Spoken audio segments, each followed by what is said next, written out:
अनिरुद्धाचार्य जी ने क्या कहा करवा चौथ पे, आइए सुनते हैं। बहुत ही अच्छी बातें बताई हैं, किस तरह से गिफ्ट देना चाहिए, आइए सुनते हैं। व्रत को स्टार्ट करेंगे तो आपकी गृहस्थी बहुत अच्छी होगी। और पुरुषों के लिए बताऊं, इस करवा चौथ में आप अपनी पत्नी को गिफ्ट में क्या देंगे?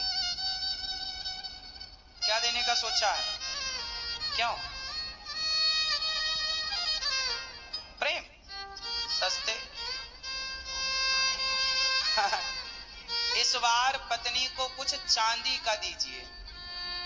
सोने का देने का सोचे हैं, वो अलग विषय दे सकते हैं, पर थोड़ा सा चांदी, थोड़ी सी ही सही, पत्नी को चांदी का कुछ भी दीजिएगा, भले पांव में पहनने का वो दे दीजिएगा, चाहे चांदी की एक अंगूठी ही दे दीजिएगा, चांदी दीजिएगा, ताकि इस करवा चौथ से पतियों की फिर चांदी ही चांदी होगी।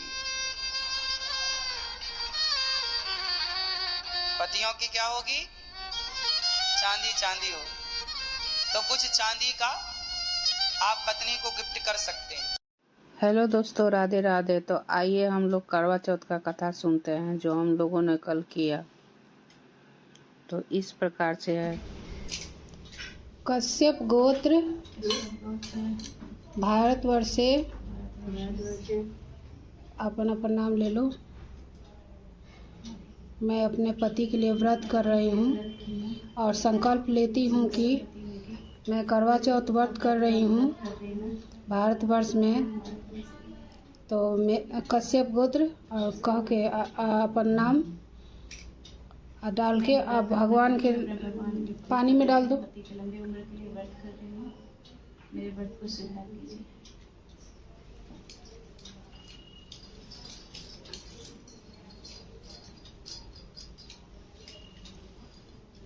हम लोग को आता नहीं है, इसलिए पंडित जी भी नहीं है, इसलिए हम लोग अपने से कह दिए हैं। पंडित जी भी बुलाया नहीं जाता है, तो ऐसे ही अपने से संकल्प कर लिए हैं।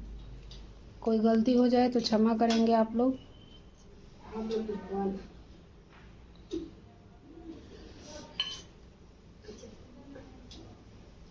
तो चलिए कथा पढ़िए दीप्ति जी, कथा पढ़िए, देरी हो रहा है सब चीज़ का। बंद किया हम कैमरा। खड़ता, जिसके 7 बेटे और 1 बेटी थी। सातों भाई व बहन एक साथ बैठकर भोजन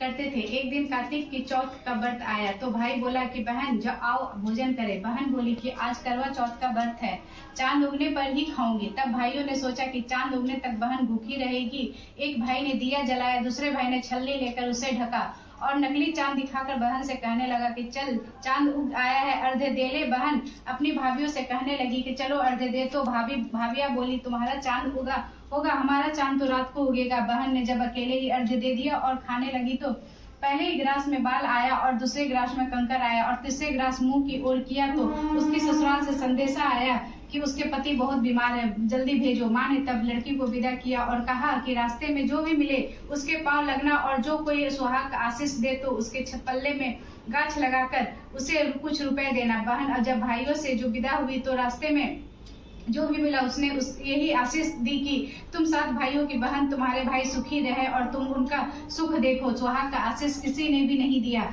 जब वो ससुराल पहुंची तो दरवाजे पर उसकी छोटी ननद खड़ी थी। वह उसके भी पांव लगी तो उसने कहा कि सुहागिन रहो, सपुती हो। तो उसने यह सुनकर पल्ले में गांठ बांधी और ननद को सोने का सिक्का दिया। तब भीतर गई तो सास ने कहा कि पति धरती पर पड़ा है और वो उसके पास जाकर उसकी सेवा करने में के लिए बैठ गई। बाद में दासी के हाथ बची खुची रोटी भेज दी। इस प्रकार से समय बीतते गया। बीतत मृग की चौथ आई तो चौथ माता बोली करवा ले भाइयों की प्यारी करवा ले। लेकिन जब उसे चौथ माता दी नहीं दिखलाई दी तब वो बोली हे माता, आपने मुझे उजारा है तो आप भी मेरा उद्धार करोगी, आप मेरा सुहाग देना पड़ेगा।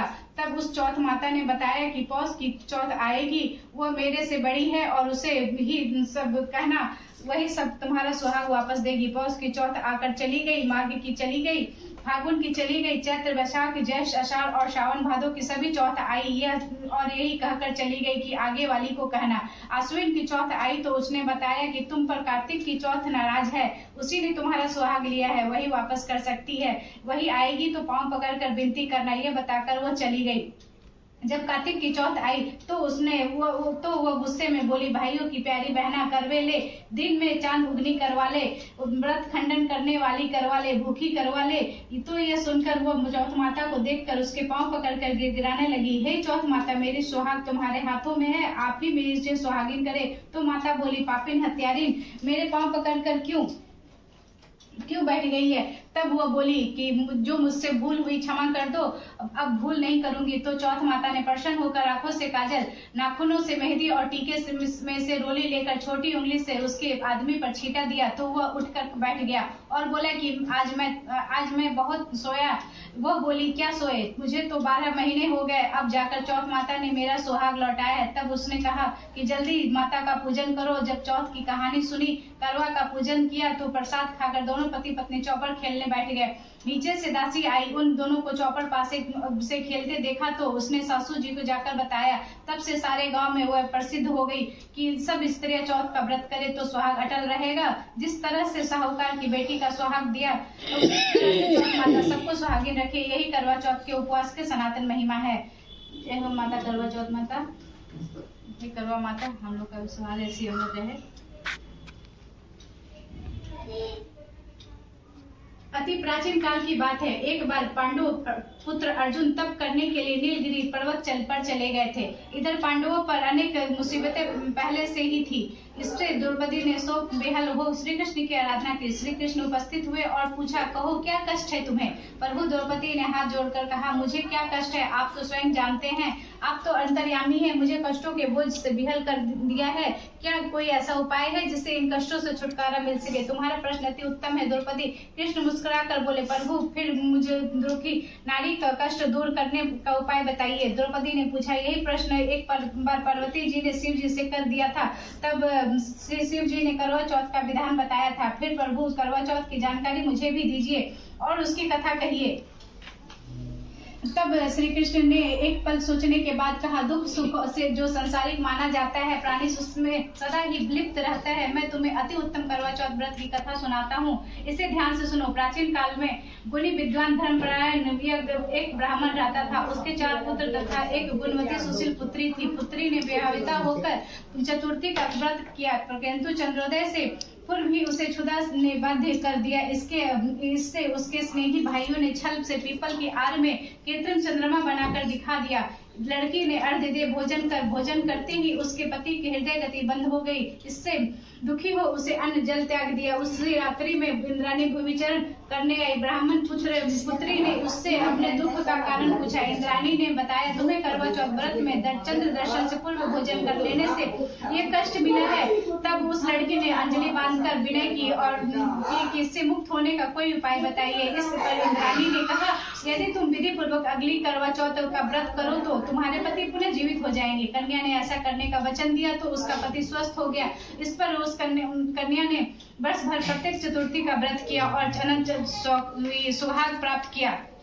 श्री कृष्ण ने कहा, हे द्रौपदी, यदि तुम इस व्रत को करोगी तो तुम्हारे सभी कष्ट अटल हो जाएंगे, टल जाएंगे।